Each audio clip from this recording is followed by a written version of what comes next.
Candlelight Processional 2024. What is it? When is it? How do you get in? Who's going to be narrating it? And where do you go to eat? Anna, take it away. Oh, I hope we have all that information for you. So first of all, the Candlelight Processional takes place during the EPCOT International Festival of the Holidays, and it is one of the most beloved holiday traditions that you can imagine. This has magic going all the way back to Roy and Walt in California, and then it got moved to Florida.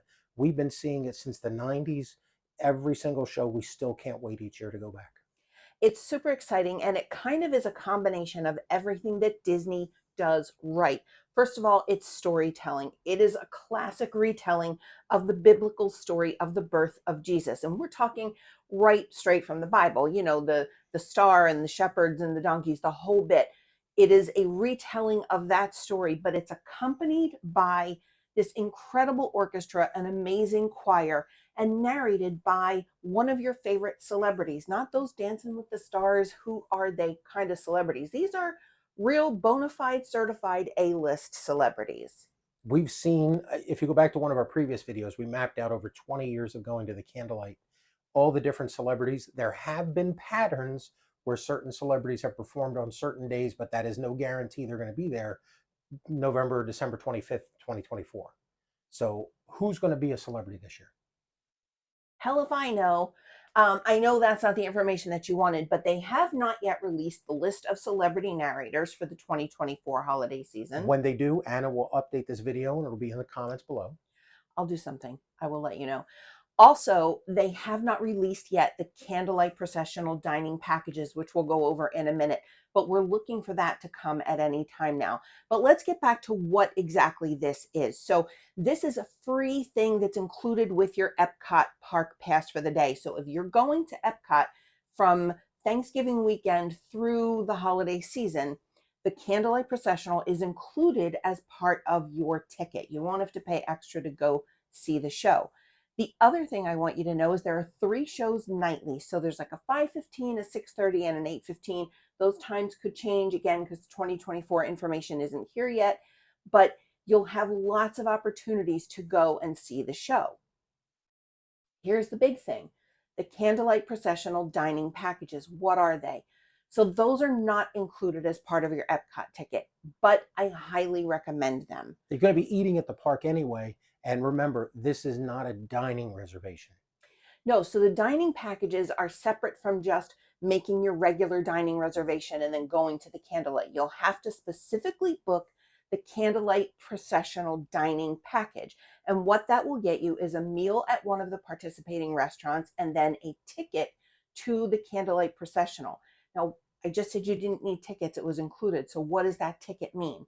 So basically the ticket means you are guaranteed a seat inside the American Gardens Theater, which is where this takes place. So if you're in Epcot looking at the American Garden Pavilion as it slopes down to the stage, there's going to be people queuing up or lining up for you Americans to the right and to the left. The people lining up to the right are people in the standby seats. The people lining up to the left get in first.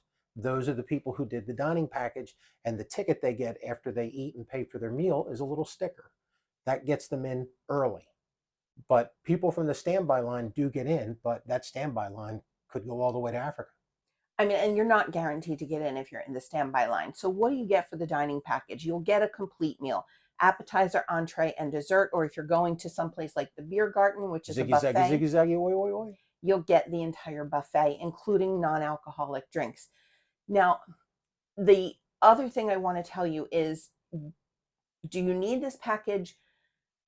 It's going to depend on who is performing. Now, when I said A-list celebrities, I'm talking about Brendan Fraser, Neil Patrick Harris, Whoopi Goldberg, Edward James Olmos in English and en Espanol. These are top of their game celebrities, and they really go across all entertainment genres. You're going to find theater people, musical people, gospel singers, Broadway stars, A-list TV and movie actors. So the more popular the narrator is, the harder it is to get in on the standby line. And you'll see on those days, like when Neil Patrick Harris is there or Brendan Fraser, those standby lines start forming as soon as Epcot opens. So you might see people sitting on the sidewalk from 9 a.m. hoping to get into the 5:15 show. And we use the word narrator. It is they do a much broader role. These celebrities will talk about their lives, holidays with their family. One talked about a recent childbirth that occurred, all sorts of things. They will sing, they will dance, depending upon their skill. They'll be participating, clapping. They help bring this entire event to life. They're not just a narrator. They bring No, themselves. you really feel like they want to be there. This is not somebody that Disney threw money at to show up. These are people that talk about their love of Disney, their holiday traditions, their family traditions. We went when John O'Hurley, who you might remember as Mr. Peterman from the Seinfeld show, we went several years back when he was literally waiting as he was on stage for the birth of his child. And he was so moved and emotional about the story of the birth of Jesus that he was almost in tears as he was thanking everybody for being there. It was really a beautiful time to be there. All the times are beautiful to be there. I will say that.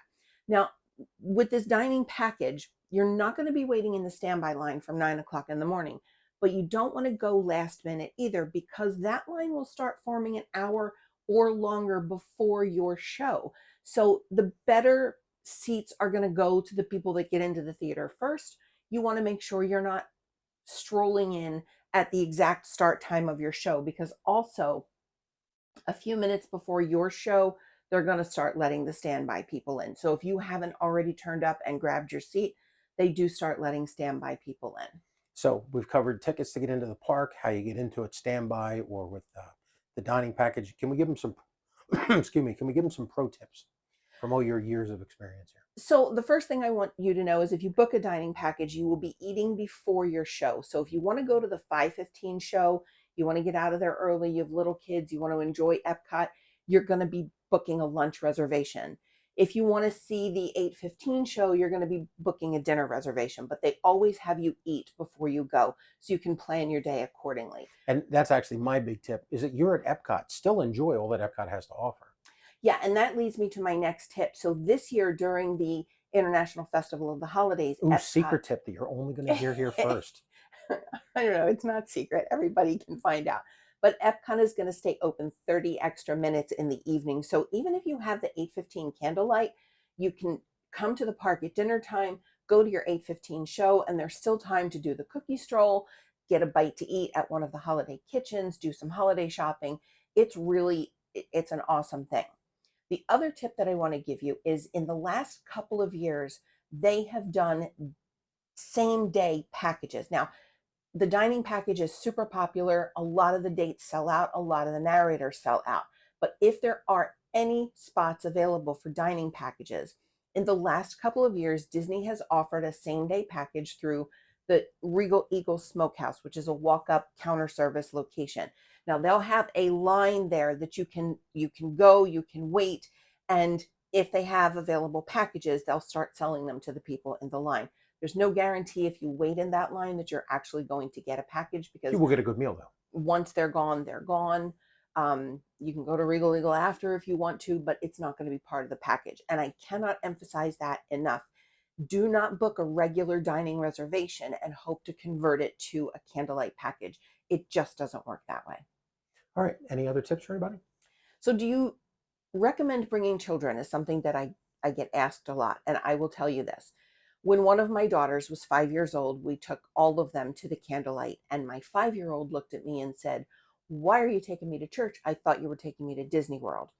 I think it's going to depend on your child. Now, the show is about 45 minutes long.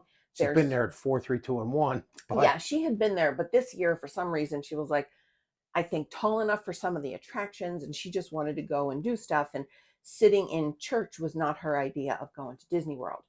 But it's going to depend on your child. The show is about 45 minutes long. It's a nonstop thing. The orchestra, the singers, the narration, it is a full 45-minute experience.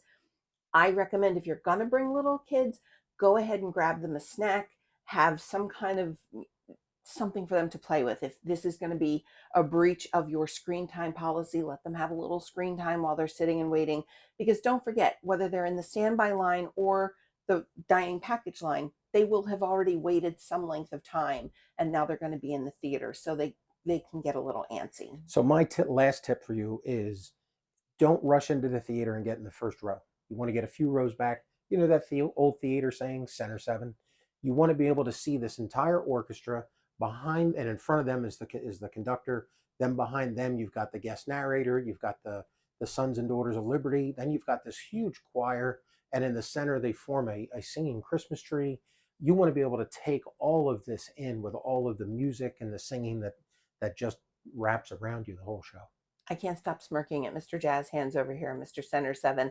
So the way the theater is laid out is you're going to have a center aisle coming down, and you have the benches, because these are not actual seats and there are no reserved seats, but there are benches that line either side of the theater.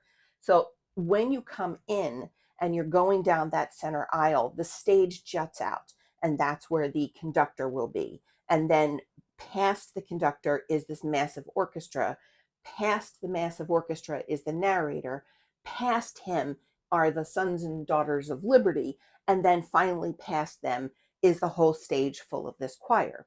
So if you're super close to the front, you may have some bit of an impaired ability to see, because the conductor will block one side of the stage depending on where you are, or maybe from your angle he may be blocking the celebrity narrator, and you're sitting there all hyped up to see Neil Patrick Harris, and I mean, you hear Barney from How I Met Your Mother from somewhere in the back. I want to recommend that you don't sit too super close to the center of the stage. Sit a little bit towards the middle if you can, and don't necessarily sit in the first row or two, because you're going to be sort of tunnel vision. You're not going to be able to see past the conductor and the orchestra and everybody else to the other side of the stage. And there's probably something interesting going on the other side of the stage. If you're hearing impaired, that's where the sign language interpreter will be. If you have somebody that you know in the choir that's on that side, but you're in the first one or two rows, you may be blocked from seeing them. Everything else pretty much takes place where everybody can see. The candlelight choir hold people, they walk in from multiple areas, so you'll be able to see them wherever you are. The are they trumpeters? Yes, they Trumpeters. come out onto the side Yeah, area. they will be the three on each side of the stage, so you'll be able to see them. So just, I would avoid the first couple of rows, even if you are on a candlelight package and you're first in line and you race into the theater. Just, I would skip those first couple of rows. All right, any other tips for anybody? The only other thing that I have to offer is this is a must do. If you want to find the holiday spirit, this is exactly where it is, at EPCOT during the International Festival of the Holidays. And like Jim said, give yourself some time to explore EPCOT, because during the holidays, it's a magical place to be. You're absolutely going to want to do Living with the Land, which gets a holiday overlay. Guardians of the Galaxy gets a holiday overlay. There are some really fun, festive things you don't want to miss. So it's September, October. You're watching this video, and is it too late for somebody to call you and book a trip to Disney? Absolutely not. If you want to book your holiday trip to Disney, message me at anna@wavesandwandering.com. Leave a message in the comments and give me some information to reach out and contact you, and we will get you set up for the most magical, merriest holiday season you can imagine. Happy holidays.